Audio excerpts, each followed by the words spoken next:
Hello everyone, welcome back to my YouTube channel. This is Maggie and Bert.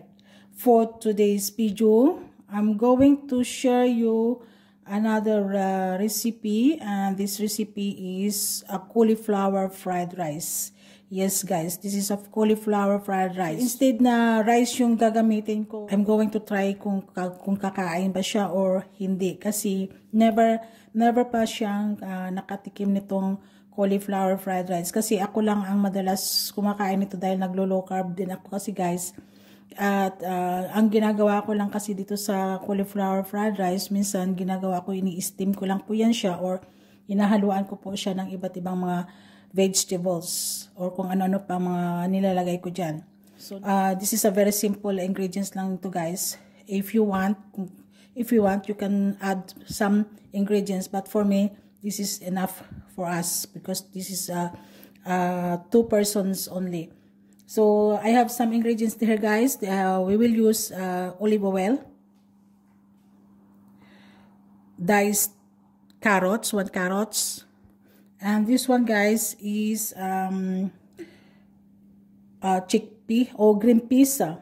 So niluto ko na siya, niluto ko na siya guys. Binili ko siya ng raw at niluto ko na siya. Ito na po yung ating green peas. And this one is hot dog. So I slice like this. So it's depend po yan sa inyo kung anong gusto nyo pagkahiwa ng hot dogs.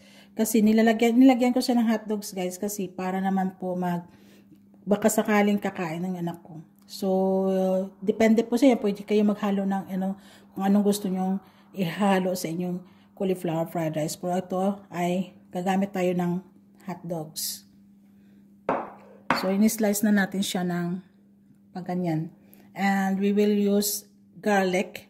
So I love garlic, kaya marami tayong gagamitin na garlic. So ang ginamit ko dito na garlic is 5 cloves of garlic. And of course itong ating cauliflower. Ito siya yan guys. So hindi pa to sa luto guys. Minano ko lang siya sa aking food processor. So parang rice na rin siya titingnan. And of course gagamit din tayo ng salt and black pepper guys. So yan. So yan lang guys yung ating mga ingredients na gagamitin. So let's go. I will show you how to cook this cauliflower fried rice.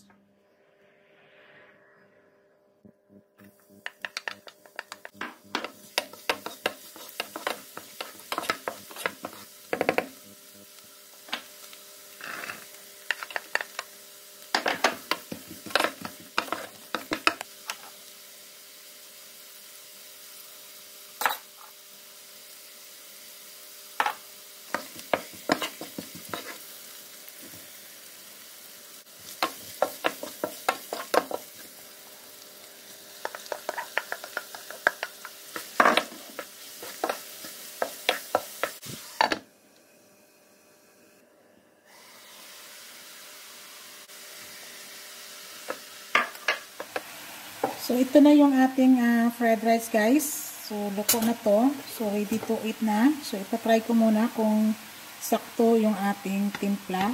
Pero alam ko, tama-tama. Kasi hindi naman po ako kasi susukat ng mga niluluto. Ginagawa ko ay tinatansya ko lang siya. So, itatry natin to guys. Kung luto na siya o kung okay na yung ating timpla.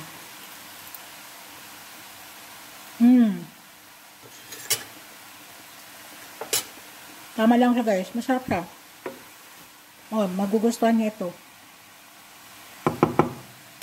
So, i-set aside ko muna to sa guys kasi magluluto ako ng isda at saka isa pang gulay para sa aming lunch. So, that's it.